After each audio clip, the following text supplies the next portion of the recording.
Hi, my name is Dan Berthium with your restoration advocate, Chavez Restoration and Cleaning of Topeka, Kansas. Today, I want to speak to you about air duct cleaning and everything you may need to know about it in 2 minutes or less. Did you know your air duct system breathes?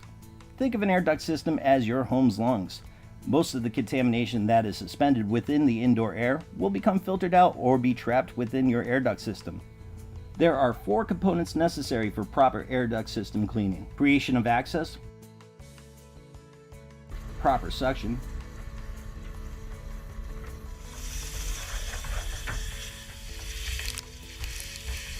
thorough agitation,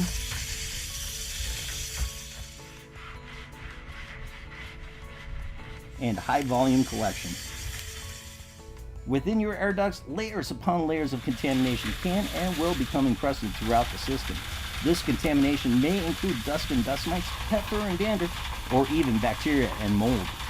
As air passes through this buildup of contamination, microscopic particles may become collected by the air circulating through the air duct system, only to be released back into the air you breathe. Regular professional cleaning of your air duct system can significantly improve your indoor air quality.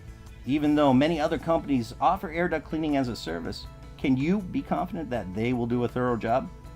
Incomplete or improper air duct cleaning can leave most of the now disturbed contamination behind. This may further complicate and lower your indoor air quality, while potentially becoming a trigger for allergic reactions. Thank you once again for joining us today on Your Restoration Advocate. My name is Dan Berthium with Chavez Restoration and Cleaning of Topeka, Kansas. If you have any questions about air duct cleaning or any other restorative cleaning service that we offer that will improve your indoor air quality, be sure to give us a call or visit our website at chavezrestoration.com.